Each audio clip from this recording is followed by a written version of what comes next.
Hello students, welcome to my channel CBSE class 10।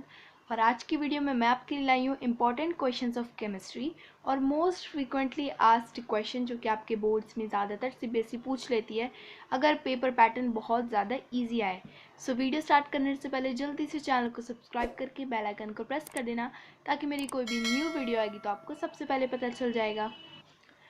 Chemistry का हम पूरा पोर्शन करने वाले हैं, यानी कि केमिस्ट्री में आपके 5 चैप्टर्स है, तो पाँचों के पाँचों चैप्टर्स के क्वेश्चंस बताऊंगी आपको। और जो टॉपिक आपका रिमूव हो गया वहाँ से कोई क्वेश्चंस नहीं बताए, तो जो जो आपके पेपर में आएगा वहीं से मैंने आपको क्वेश्चंस बताए जो कि ज़्यादातर पूछती है सीबीएसई। आपका क्वेश्चन नंबर फर्स्ट है, define reduction and oxidation with examples. ये वेरी इंपॉर्टेंट है, इसमें डिफरेंस पूछा जाता है। इसके बाद है आपका difference between displacement and double displacement. ये भी बहुत इंपॉर्टेंट क्वेश्चन है। आपको कम से कम इनके 3 पॉइंट्स तो प्रिपेयर करने हैं अगर आप 3 मार्क्स के क्वेश्चन के लिए तैयार कर रहे हो डिफरेंस बिटवीन। तो इसके बाद है आपका explain rancidity, give 2 prevention methods. तो देखो, जो आपका रेंसिडिटी है वो चैप्टर नंबर 3 में से हट गया, बट इस वाले चैप्टर में से पूछा जा सकता है। और जो कोरोजन है वो भी उस वाले चैप्टर में से 3 में से हट गया, तो इस वाले में से पूछा जा सकता है, तो आपको इसमें तैयार करके रखना है। इसके बाद है difference between combination and decomposition reaction. ये भी बहुत ज़्यादा इंपॉर्टेंट है। इसमें वो इस तरीके से पूछ सकते हैं कि आपको कोई भी इक्वेशन दे देंगे, आपको बोल देंगे इसे बैलेंस करना है, और इक्वेशन बैलेंस जो आप कर देंगे उसके बाद आपको बताना है कि ये कॉम्बिनेशन है या डिकम्पोजिशन है या फिर कौन सा वो रिएक्शन है। ठीक है, यहाँ पे इसके आपके सिर्फ 4 क्वेश्चन हैं। इसके बाद आता है आपका चैप्टर नंबर 2। उससे कौन से क्वेश्चन है? पहला question, give a uses of baking soda, washing soda, bleaching powder. तो यूजेस आपको सबके याद करने हैं, बहुत ही ज़्यादा इंपॉर्टेंट है।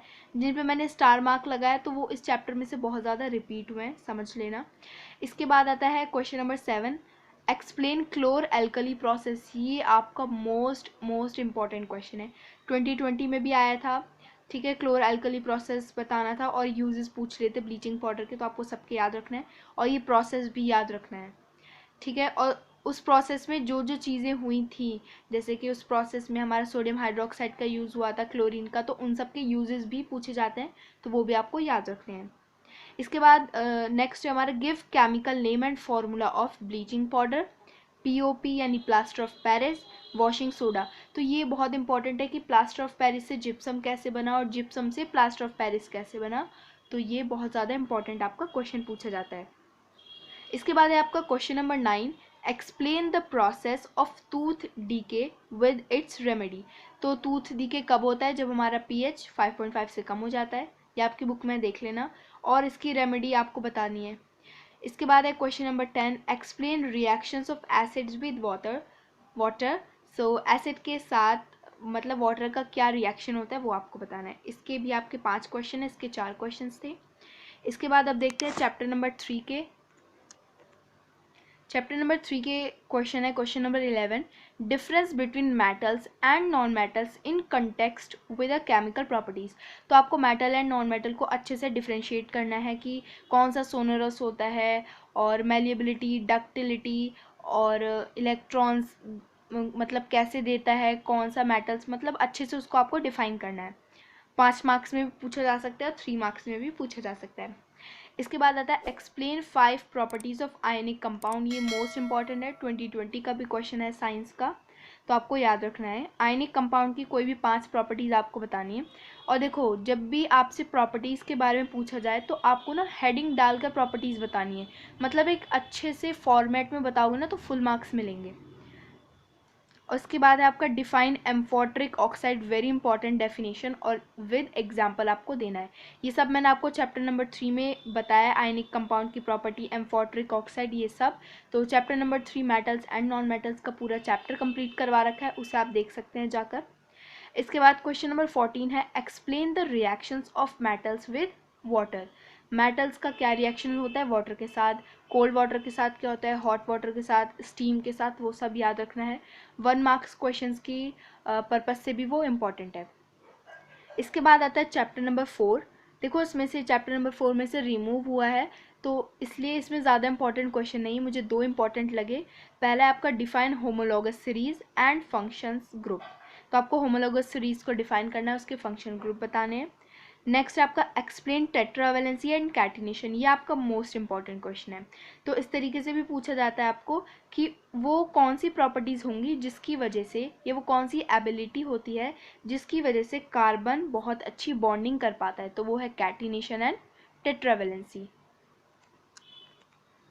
इसके बाद ये है आपके चैप्टर नंबर 5 के क्वेश्चंस, इसमें से कुछ रिमूव नहीं हुआ आपका। सो फर्स्ट है आपका give 2 limitations of Mendeleev periodic table. तो तीनों साइंटिस्ट के आपको याद रखना है लिमिटेशंस, यहाँ पे मैंने आपको सिर्फ मेंडलीफ का बताया, बट आपको याद तीनों के रखने हैं और इनके एडवांटेजेस जो भी हैं। इसके बाद difference between modern periodic table and Mendeleev periodic table, ये आपका मेंडलीव है और ये आपका मॉडर्न है, तो इन दोनों के बीच में डिफरेंस आएगा। डिफरेंस कैसे लिखोगे, बता देना कि मेंडलीफ पीरियोडिक टेबल का लॉ क्या था, मॉडर्न का क्या लॉ था, इसमें कितने पीरियड एंड ग्रुप थे, इसमें कितने पीरियड एंड ग्रुप थे, तो वो सभी आपका डिफरेंस हो जाएगा और ये 3 मार्क्स के क्वेश्चन के लिए बहुत इंपॉर्टेंट है। इसके बाद क्वेश्चन नंबर 9 है आपका एक्सप्लेन डॉबेनियर ट्रेड्स विद एग्जांपल्स। सो इसको भी आपको याद रखना है, छोटा सा है, इसका छोटा सा लिमिटेशन है और एग्जाम्पल भी आपको याद रखना है, लिथियम पोटेशियम सोडियम वाला जो है। इसके बाद what are the variation of valency, atomic size, non metallic, metallic nature across in periods and groups, reason behind. ये बहुत ज़्यादा इंपॉर्टेंट है और ये चीज़ आपके फिंगर टिप्स पे होनी चाहिए कि कोई भी क्वेश्चन आपसे पूछ लिया जाए कि एटॉमिक साइज जब हम ग्रुप में जाएंगे तो क्या होगा, और लेफ़्ट टू राइट पीरियड में जाएंगे तो क्या होगा, नॉन मेटेलिक कैरेक्टर मेटेलिक, और इसमें ही बहुत ज़्यादा कन्फ्यूजन होती है ना, तो इसको आपको अभी से ही तैयार करके रखना है, मतलब ये आपके फिंगर टिप्स पे होने चाहिए और इससे क्वेश्चन ज़रूर आता है 5 मार्क्स का पूरी आपको। और 1 से लेकर 20 तक आपको एलिमेंट्स, उनका atomic number, atomic mass, valency सब याद होनी चाहिए, अभी से तैयारी करनी है। इसके बाद यहाँ पे मैंने आपको एक क्वेश्चन से समझाया है, सपोज़ आपसे पूछ लिया जाएगा, कोई भी आपको एलिमेंट दे देंगे, जैसे यहाँ पे नाइट्रोजन है, एटॉमिक नंबर इसका 7 है। सो आपसे पूछा जाएगा कि कौन से ग्रुप से ये बिलोंग करता है नाइट्रोजन, कौन से पीरियड से ये बिलोंग करता है, तो इस टाइप के क्वेश्चन भी पूछे जाते हैं। आई होप आपको वीडियो पसंद आएगी, अगर वीडियो पसंद आए तो लाइक करें, शेयर करें और मेरे चैनल को सब्सक्राइब करना ना भूलें। और इन क्वेश्चंस को आपको कैसे सॉल्व करना है, देखो आज तो ये वीडियो अपलोड हो जाएगी, तो कल या परसों में आप अच्छे से अपने 5 चैप्टर को रिवाइज करो केमिस्ट्री के, अच्छे से एकदम लाइन वाइज लाइन। उसके बाद अपनी बुक कॉपी को साइड में रख के एक पेपर निकाल कर इन सारे 21 क्वेश्चंस को आपको सॉल्व करना है और अपना सेल्फ एनालाइज करना है। अगर आप ये करते हो तो आपकी कोई भी मिस्टेक नहीं होगी आपके एग्जाम्स में।